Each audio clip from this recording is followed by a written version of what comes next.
All right. Well, good morning, everyone. Hey, how are we doing? Are we online here? Let's see. Just making sure that everything is happening. Welcome to the show. I believe we are live. Woohoo! Welcome to the Small Scale Life podcast. Welcome to the show. It is a snowy Saturday, and if I'm distracted, it's because I'm kind of sneaking peeks at the backyard here in the nest, right? This is my little nest, my podcast studio. I have windows in front of me and I have the windows on the side. I can see almost all of my bird feeders. And I'm just watching the birds come in as we have a light snow coming down. It is beautiful. It's gorgeous. And happy Saturday, everybody. Welcome to the Small Scale Life podcast. So we're going again. Yes. And a special Saturday show. I thought it'd be fun to do this episode after Thanksgiving, so everybody's had time to get together, eat your turkey and your pumpkin pie and your stuffing, and watch some football if that's your thing, and whatever you do. Happy Thanksgiving. I hope you all enjoyed it and had a great time. So today's topic is gathering around the hearth, the gratitude we grow. And another gratitude show. So we've been doing discussions about gratitude for a few years now. And I was saying in previous podcasts, it's hard to have a bad day when you start your day with gratitude. And that is so true. And I'm glad you're here today. I am thankful that you are here today. I'm grateful for you. Let's start out with a little fun here. We're gonna add this to the stage. I gotta move something else here. We're gonna start with the hearth, right? And this is actually the fire at the landing here, and we're just going to watch it for a minute. Hopefully you can hear that crackling. It's only 20 seconds.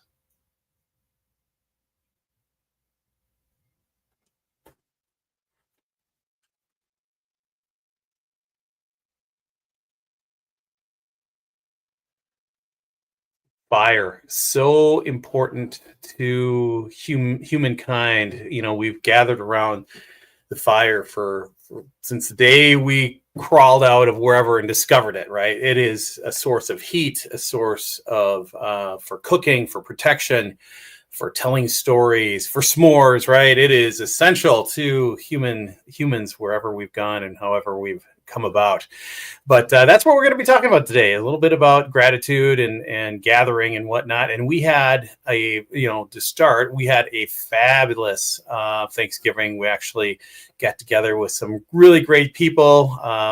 Ryan has met a wonderful young lady, Rebecca, and we went to their place, her parents' place down in Owatonna, Minnesota. And it was so much fun. We had a great time playing games, eating wonderful food. We played a little bingo. Jules brought the bingo. And it was really just a chance to share the abundance. And this is an arrangement that Jules brought down there. Jules has so many talents. She created a beautiful flower arrangement, left it with them, and gratitude for having us down and sharing the day with them. Isn't that beautiful? She just does such a great job. And all kinds of greens and flowers in there. I got to remember that this is going into the Small Scale Life podcast. So I'm trying to square how, maybe put a slider on smallscalelife.com as I post these up, and then you can kind of see all these photos that I'm showing, because I am going photo heavy in these episodes. And I just want people to see what we're doing. So we brought the arrangement. It was very cool. Jules did a great job. We also brought some other yummy things and cool things. So one of the things we brought, Jules made these. It's a painted rocks, mandala dot painting. That's something that she's learned through her yoga practice and just for her interest in crafts. And she made this really cool big stone with the tree on there with all these cool looking leaves. And it's really nice. And their family name on it. And then she also made these very cool snowman mandalas on these rocks. So that is super cool. Let's get a little closer look at that. Here we go. Bring this up. And you can see it just a little closer. It's little snowmen, reds and greens and whites. It's just beautiful. She just did such a nice job. And I really love these. I hope she makes some more for us, because I'm just all about it. I think it's really cool. I think the tree stone is super cool. They can put that on their front. And it was just so much fun hanging out with these fun people. And, they opened their house to a student that was also going to nursing school with Rebecca. And he came down, such a nice young man. Ooh, there goes an eagle. So I might get distracted at times. An eagle just flew by. Wow. Okay. And he was at treetop level. So we've had a young eagle flying around here lately. And I'm not surprised that he's also looking for yummy treats. Our feeders are full today as the snow is coming down. So what else did we bring? Well, we brought some games. We brought also a Tommy cake. Wait, a Tommy cake? Me? Oh, it's a real cake. Yes, I brought a real cake to the event. It's our famous family chocolate cake with peanut butter frosting. Oh my gosh, it was super good, fresh. It was super, I know we all hate this word, moist. It was super good. And everybody really enjoyed it. We did not lack for food. So we had turkey and ham and mashed potatoes and yams and parsnips, and then pie. We brought a pie. We brought the chocolate cake. We brought the pumpkin pie and chocolate cake. And then the young man brought a pecan pie. So that was really tasty and delicious. Delicious. So we had a great time. We just really love hanging out with everybody. So it's good. And then came back here and had a really nice Friday. We started the day with the gratitude practice. So this will pop up here in a second. Went with Jules to her yoga practice down at Healing Roots Wellness Center in River Falls. And man, it is a beautiful place to do yoga. I'm not an expert by any stretch of the imagination, but it was just a really nice gratitude practice. And what makes it so awesome is this mural that was painted by the owner's cousin or niece, I think her niece, and she just did a great job. It's like doing yoga in the middle of the deep woods with a running stream, and there's a red-tailed hawk that's up on one of the branches right where the light is or that heater is. And then there's a really cool spider web back there too. That's all part of the mural. So this is a beautiful space. And Jules' practice was all about gratitude. She had a whole month of gratitude practice and kind of put it all together today or yesterday. So it was just wonderful to do that and get stretched out and have just a really good time. And then we went on a coffee date and worked on things. And it was a nice day, just lots of fun, taking care of business and talking and just being together. So, you can do all the crazy things and get shopping and everything, but we spent it together at a coffee shop and just enjoying the day. So, yeah. What else we got going on? Well, we've got our simmer pot going, and this ties right into the hearth discussion. We can take that turkey carcass and the parts that we don't eat. So like the drumsticks, I'm not a real big drumstick guy, and the wings and the carcass, and we can make a really thick and awesome broth. I let this simmer for like 3 hours or maybe 4 hours. And it's got some veggies in there, onions and garlic and peppers and some herbs. And then we've got the turkey, and it just smelled awesome. So that's something we're going to be processing today. I think we're going to make some soup when Ryan and Rebecca come over on Tuesday to decorate the tree. So we're going to have some really great stock to make some really wonderful soup. And that's all part of the abundance, right? We are using everything and sharing it. And really that's what we're doing by having this feast, this more of a harvest feast at this time of year. So this was great. I've just been enjoying working in the kitchen. And of course, that at the heart of it is, there's a little junco right there outside my window, easily distracted by birds. Getting in the kitchen and creating things has been a lot of fun, especially with the Tommy Cakes project. And yes, of course, we've got some new things at Tommy Cakes. These are small suet bars. And, they're like, I have a product I call the 3-2-1 suet bar, and I sell 12 of them. These are really cool because they've got, you can see the holiday wrapping on there. This is like a present, and this has holly and everything on them. And they're just nice, thick, chunky, about an inch by 3 inches by an inch suet bars. And they're going to be great in my feeders. I've also created let's bring up another image here. Been working on mini donuts. So I got some new molds, and that's been the start of this. So these are 3-inch wide by 1 inch. And these are mini donuts. So they're mini donut stackers. And I've got some out there right now. And the birds are going crazy. I'm watching a red-bellied woodpecker and a junco both trying to get on the suet log. And I'll show you the suet log here. So this is our suet log that we've got hanging right now. And it's got suet in these holes. So I've drilled holes in there. I've got some perch posts and a branch. And the birds just love coming in and taking it. And taking the suet. So I've had juncos in there today, the red-bellied woodpecker, cardinals, blue jays, everybody, chickadees, everybody's been in, and everybody's hungry. We've got snow coming down. It's not great. So I can take, how do I fill it? I take the suet bars and I can chunk them down. I can chunk them down into little pieces and roll them into essentially little suet sausages and put them in the holes. Or I'm trying out a new product here. This is essentially it's not chili. My mom was wondering if this was chili, but this is for lack of a better word, and I think it's trademarked, so I can't use that. But it's like we'll say a suet butter. And I can take an ice cream scoop and scoop some out and then put it in the suet log. And that is going to be pretty nice. I think this is about 2 pounds of suet, which is great for these birds this time of year. Our northern flicker is back. Oh, yeah. Sweet. And a junco, too.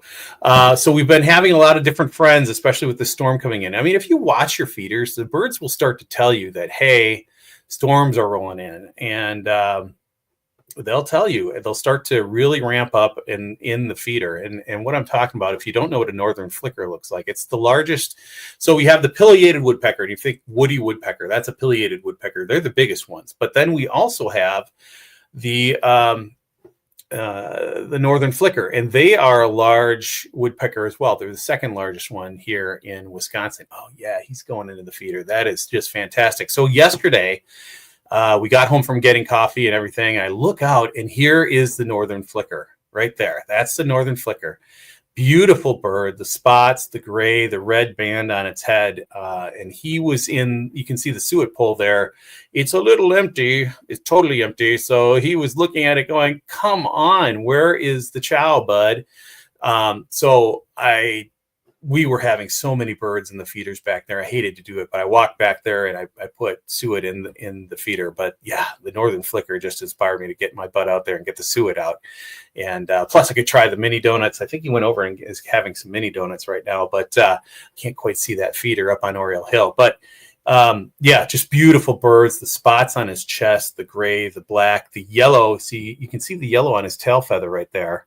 And then the red band on the back of his neck. So beautiful birds. They're usually a ground feeder, but this time of year, hey, everything's fair game, and he or she will get up into the feeders and get what they need to survive. I mean, it's that time of year. Everybody's hungry. Everybody's looking for food. Now I've got a group of starlings back there, and they're not the prettiest birds. Actually, they are kind of pretty. They have hearts on their feathers if you look at them close.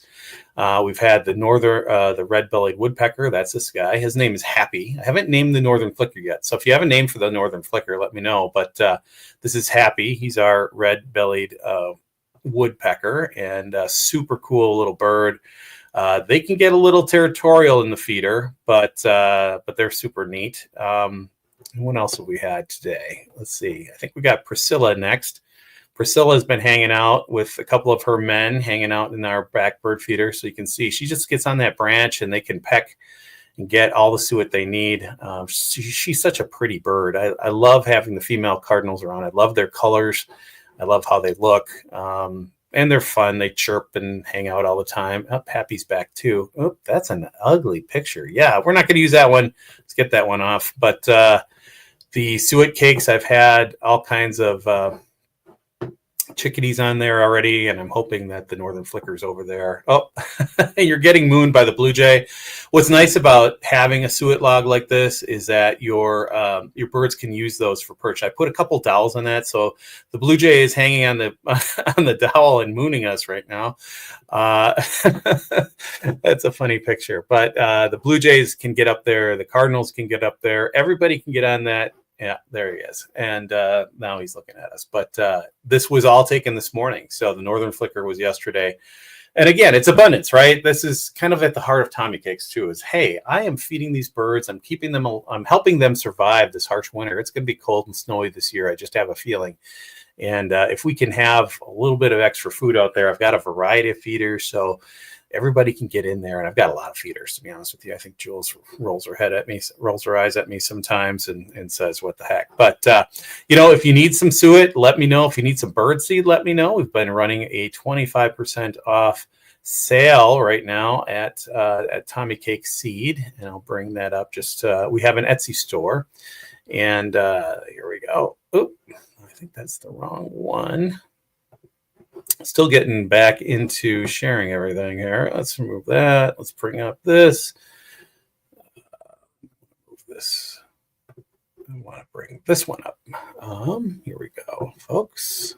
Bear with me. Yeah, here we go. So this is our Tommy Cake Seed website on Etsy, and we've got all of our products out there. I do have to add the suet, the holiday suet bars, and then the suet butter on here, and put some pricing to that and everything. But our two most popular products, of course, are the 8-pack spicy seed cakes, and then the spicy suet cakes. There's an 8-pack of those as well, and everything is on sale right now. Actually, this is the 4-pack right here for $12. The 8-pack is going to be about $22.50. So yeah, there it is. You can see Wanda, the pileated woodpeckers on there. So I should actually pin that to the top. We'll do that later. But yeah, 25% off at your on the Etsy shop. We'll get those mailed out, and away we go. So, all right, we're going to stop sharing that, bring it back to the stage, and begin the topic of our show. Oh my gosh, we're 15 minutes in, and he's just talking about this, that, and the other. So the hearth is super important to all of us. And here's my show notes, of course. The hearth is super important. It's been important in history forever. Protection, warmth, food, bringing the community together to tell stories and talk about things. It is the heart of the home, and it's been the center of domestic life for thousands and thousands of years. And without the hearth, it's not considered a home in many ancient societies. But now fast forward to the modern world, and a lot of our homes don't have a fireplace, and you could put electric or gas one in, but it's a little different, right? And not that it's anything bad, but it's just different. We've had gas fireplaces. We had a gas fireplace at the farm. We had it up in Inver Grove Heights when we lived in the apartment. It's nice. You can get that going on, and it's really funny. When you don't have it, you do miss it. My sister-in-law in Stevens Point, she'll put on the YouTube bonfires or fireplaces, and she'll have that going in the background. It's kind of that deep pull in our soul to have that crackling fire going, or have that fire going and generate that warmth. So as if you think about it, as humans were wandering, they would have, in their makeshift homes, whatever those were, however they built them, they would have a fire in there. But as they started to fix and create fixed locations, fixed homes, that hearth was the center of it. That's where everything happened. And it's changed a lot over the years, from just stones, a stone fireplace, to chimneys, brick chimneys, and all kinds of different ways we vent out the smoke. It's come a long way. And then they've also had community hearths, right? You have the blacksmith shop with the forge, and the bakeries, and the ovens, and all kinds of things. I mean, some parts of the world, you still have a community oven where people bring their goods and they make breads. So and that's where everybody goes. So it is a very important part of survival, but it's also symbolic importance as well, right? There's symbols with the hearth. It's warmth, it's nourishment, it's a gathering place, and sharing the stories and traditions and remembering the dead, our ancestors, telling great stories of battle and conquest, or just a great hunt or just a good day. This is where it all happened, around the hearth. And look at it today. Where does everybody go when they have a party? They go to the kitchen. Everybody's in the kitchen. And that's where the open concept really shines. If you have a galley kitchen, it's tough to gather. Even our kitchen, it's got a wall down there, and I wish we could open that up. It's going to be a big project to do it. It's not a structural load-bearing wall, and we would lose some cupboard space, but it would be great just to open that up and allow things to flow, the conversation to flow, right? Like the river flows, everything's flowing. But this is where it all happens, right at the hearth, right at the kitchen, right? And traditionally, the fireplace was in the kitchen. You watch HGTV, you're watching these old shows, and oh my gosh, we found a gift in the house. The old fireplace is right here. And our little farmhouse had none of that, but we kind of have it here with our fireplace. In fact, the fire that we started with was in our fireplace, which is super cool. So while it served a very functional purpose, it also served as a sacred space as well, right?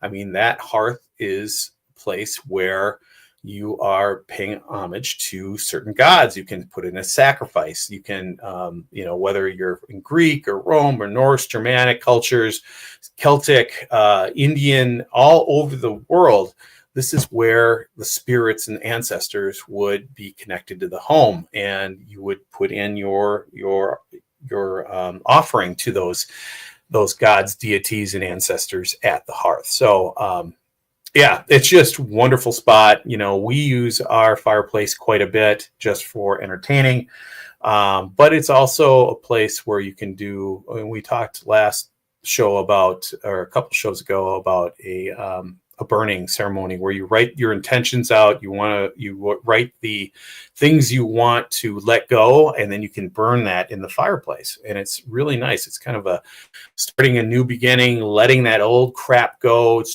transforming, manifesting dreams, and kind of a purification rite. So, it's a little woo-woo stuff, but that's what a hearth is so important on, or can be so important. So, yeah. So the hearth has been super important in our homes for eons. And it's so cool.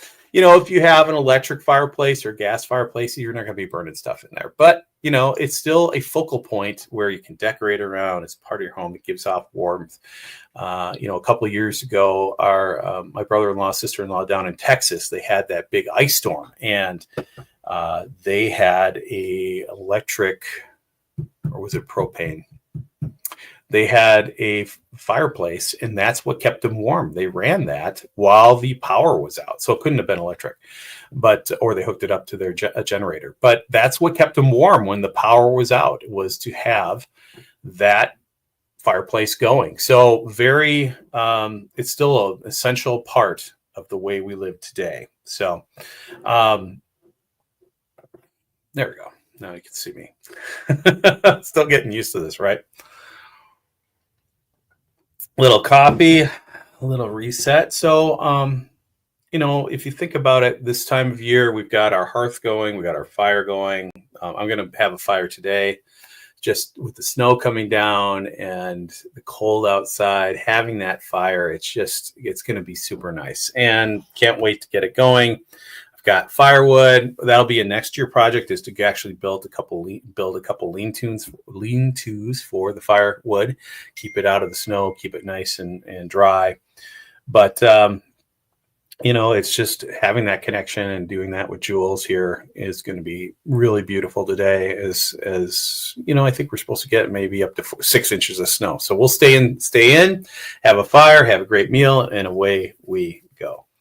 So another part of the season is gratitude practice, right? So like we did our gratitude practice yesterday at yoga. We're really thankful for everything. For this place is a beautiful place. For all of the birdies that come in.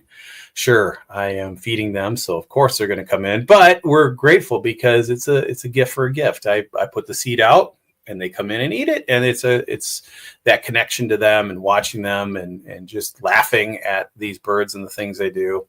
It's just watching a junco, and this is an importance for gardening too, right? I was just watching a junco down by the big bird buffet, and it was nibbling on a plant, because we didn't clear any of that. We just left it natural, left the shoreline natural. We didn't pull any weeds or anything. So it was eating either grass seed or another plant seed.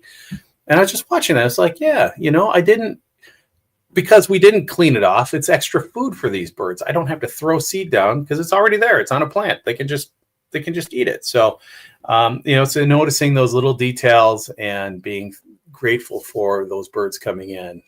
It's so important to us here. So very grateful for the garden season and everything that we grew this year and harvested. We could always do a better job, but this year was great. And we got some really good veggies and herbs and ginger out of everything, and potatoes, root vegetables. So you got to remember that every seed, every plant that you put in the ground, you're manifesting that vision of what that garden's going to look like, what your shoreline's going to look like. And every plant, every seed, it's hope, right? You've got a little bit of hope that this thing is going to turn into that thing, that beautiful flower or that wonderful tomato plant or beautiful potato. You're hoping that that's going to grow like that, and then you've got to do the work to make sure it goes, or at least give it a shot, right? You've got to pull the weeds, you've got to make sure you're watering, maybe adding a little natural fertilizer to your garden bed. So there's some work that makes that manifest and makes that dream come true, and that's really what what we're thankful for too, is that we were able to do the work. We're able to make those seeds grow, to harvest the plants, or just enjoy the flowers and let the plants be for the birds in this harsh winter season. So it's tough on the birds. It's cold and they're hungry. So bring them inside. No, just kidding. So I think, as I look across the news media and what's happening in the world, what's happening in our country, what's happening in our towns, I think that now is more important than ever that we gather around the hearth and gather together and build those communities. I mean, there's just so much strife, and there's so much anger, and there's so much anxiety about what's going on. We've lost those connections, and it's super important to connect again and share a meal and break bread and just be together. I think COVID really changed things. I mean, not only the prices of things, right? Everything is super expensive, and no matter what anybody says, it's expensive. And so we're not going out. We're not going to dinner out at a restaurant. We're staying in. With COVID, we didn't want to spread everything. So stay inside, reduce the curve or whatever, and it'll be 2 weeks. All that stuff. So we kind of got out of the habit of gathering, and especially us, where we were moving 5 times in 6 years. A lot of the connections we started to build were broken, and now we're building it here in New Richmond. And even like yesterday at the coffee shop, we were talking to the owner of that particular coffee shop, who's expanding here in New Richmond. He's going to have a place down here as well, and it was just nice to chat with him for a minute and get his vision and just make a connection. So that's what we're doing here, and that's super important to us as well. But gathering is super important. That's why these harvest meals are so important, and getting people together that you might not know, and reaching out and being part of their world. Oh man, sorry, Northern Flicker. Oh wow, he was super cool. Awesome. Beautiful yellow under his wings. Man, that caught me by surprise. But in a sense, we're going to be doing that with Small Scale Life too. I mean, I understand that I was gone for 9 months. People move on. People go to different shows. They're watching different things. They're starting to watch the ant shows that Adam and I were doing, our lives, and then they were listening to the podcast, and then nothing from Tommy Cakes. So I've got to do the work to rebuild that community. And, it's going to take time. It's going to take effort, and it's going to be things like the show that bring people back. So how do I do it? Just be regular and consistent, right? And the same thing in our neighborhood, be regular, consistent. I want to give out some Christmas cards to folks here in the neighborhood, not to build our list or anything, but just to, say hello and happy holidays and all that good stuff. Happy solstice, right? That's a simple way we can do that. And we'll see if we can pull it off, but I'd like to have another gathering at our house. I know that Jules is going to bring in her yoga teachers, the folks she went through her yoga class. They're going to come here for dinner. Our house, we're happy to do it. We love having people here. So we'll have everybody over and have a great meal. The recipe is soups. So we're going to have some great soups here. We're going to make a beef stew, and it's going to be really good. So, yeah, that'll be a lot of fun. We're going to be doing that in a couple of weeks. But again, it's more gathering, right? Bringing people in. So as we're starting to reach the end of the season, the end of the year, the end of this fall cycle, I would encourage everyone to take a little time to reflect on the year, right? And we'll be doing this closer into December as well. Take stock of the year. How did it go? What are you grateful for? What could have went better? What went really good? What went okay? What didn't do so great? And you can write that down in a journal. I've got a journal. So our little it's our little journal, and I've been keeping track of things, and this is just you can't even see it with the. This is just what's happening here at the landing over the past year. But I have other journals as well, where I'm writing things down, what I'm thankful for, what I'm learning, and it's just for me. That's important, just to keep track of things. And I would say that it's helped me as I look back where I was a year ago, 2 years ago, 5 years ago. Like, wow, I was thinking this and this was bothering me, or this was going well, and I kind of forgot about that, or I forgot about that happened. So it has been good. The shoreline journal, I guess we'll call it. It's the animals that have been coming through, the birds for sure. When the pond froze over and when the river froze over, and it just did right out here. So ice is very thin, don't go on it. But when the orioles come back, when the hummingbirds come back, and it's amazing, they come back right at the same time every year. It's amazing. Juncos coming back, they come down from Canada and they think this is Florida to them. They came back about the same time every year. It's pretty stunning. I mean, these critters, they don't have a calendar or a compass or any kind of app telling them it's time to fly, but they just know, they can feel it. I don't know if it's a shift in the temperatures, a magnetic shift, whatever it is, they just know that it's time to head to where they need to be. It's pretty amazing. Butterflies, like monarchs, same thing. Something goes off in their brain and they're like, okay, it's time to go. So I would encourage you to keep a journal and a gratitude journal. There's another Junko.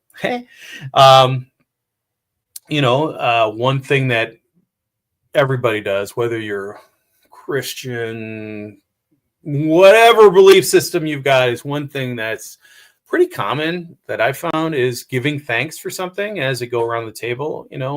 We did that. It's not a Christian household, but we did that at Thanksgiving, and it was really cool to hear what everybody had to say, and had a few laughs during that as well. And then what else? Taking a gratitude walk, going around and just noticing the little details, the decorations somebody has up, the way the frost has covered the branches, right? That early morning frost, and it can be so beautiful. Or the tree coats the big pine trees, right? Or the stars, or the northern lights. I mean, just so beautiful. Just take a gratitude walk, and then maybe put that in your journal. What did you see? What are you grateful for? Right? It just starts to make you look a little bigger than, oh my God, I got this bill and I want to watch this football game, or I want to listen to this podcast. you can take a little different perspective on it. Sending notes of appreciation. Oh, Rebecca sent us this wonderful letter, and she wrote it to both of us, and it was so nice. Just such a lovely girl. And it was great to get it, right? It was great to get a card from a friend, and it's great to get some snail mail or get the Farmish papers from Amy Dingman, and she handwrites a little message to you. I mean, so nice to get that kind of thing. So do that, right? That's that Christmas card idea, is to send that over to somebody, right, in the neighborhood. One thing that we've done, again, for gratitude practice is, instead of buying some plastic yuck from Temu, right, or Amazon, how about make something, right? Make a cranberry jalapeno jelly, make a cake, make some cookies or fudge, and give those out to people. Give it out to your friends and family or neighbors, who might be both. But, cook or give something that you made. Those rocks are a great example, right? I mean, how cool is that? They love those so much. They put it right out in the front of their house. And it's just, there we go. You made something. Made something beautiful, right? And even the flowers. I mean, you've got to find what works for you. Not everybody can, make a flower arrangement that looks that beautiful. I know I can't, but hey, I made a cake. I can make some Tommy cakes. Bada boom, bada bing. So use your talents, right? It's a great way to keep developing those skills and create something beautiful. And it's not just something you can get at the store. It's unique. And of course, slowing down during meals and having those conversations and telling those stories. I remember when we lived in Illinois and Ryan was younger, we had our little next door neighbor friend, Jonathan, and he just had so much energy, right? And he would get up during the meal and he'd do laps around the table. And it's like, holy cow, kid, slow down, right? Slow down, young man. Breathe. Chew slowly, don't choke, but stop doing laps around the table, right? So that's another thing too, is just to slow down, have meals and conversations, have that connection with folks. That's super, super important. So, here's some journal prompts for you as we move along, or things you can think about is, what are you most grateful about this season, for the year? What are you grateful about? What are you most grateful for, right? That's a journal prompt. What helped you grow this year? We've all done our share of growing, learning, doing, growing, and being a little better every day. What helped you grow? Write that. Maybe write a thank you note to that person. Send it anonymously if you have to, if you're a little embarrassed or just don't want to, make things weird, right? You can send something like that. What Hearth moments brought you warmth and connection this year? I mean, this weekend was great so far, going and having a meal and then having our little coffee date and everything. I mean, that was a great Hearth moment, a couple of those. So think about those. What challenges taught you something valuable? We usually don't learn as much when we have success as we do when we just blow it and fail. So many things. I mean, I thought I was the world's greatest gardener, and then this year, the world's greatest tomato grower, and this year the tomatoes kind of sucked. So, I mean, what challenges? The hail. What could I do to prevent that? I don't think much, right? Unless I have a hail tarp over it, and that would have protected it. But what else? Maybe I needed to water more, right? And understand that the barrels don't hold as much water as the watering trough. So once or twice a week, I got to go out there and fill out the barrel wicking beds, things like that, right? That taught me something valuable, and it's all about maintenance and keeping on top of maintenance. That's a common theme, whether you're a gardener, or homesteader, or just own a bike, right? Everything. So those are challenges. And then what seeds of gratitude are you going to be planting for the next coming year? So could I send out a note to all the customers from Tommy Cake Seeds? Yeah, that would be gratitude. The Junko was back. What else? just little notes of encouragement to somebody who might be struggling, or like we talked about earlier, something that I really need to get my butt moving on is,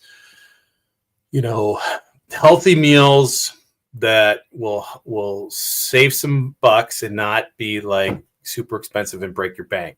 Can we do that? Can we put some recipes together? I think one way we can do that is soups, right? And another thing is to have these meals stretch. So it's not just I'm spending all my time and resources on just one meal, but hey, we'll have leftovers that can last for 3 or 4 days. Right? My friend Mariah, the intuitive energy healer, she does that. She plans it out. So she's going to have meals for you can eat on something for all week.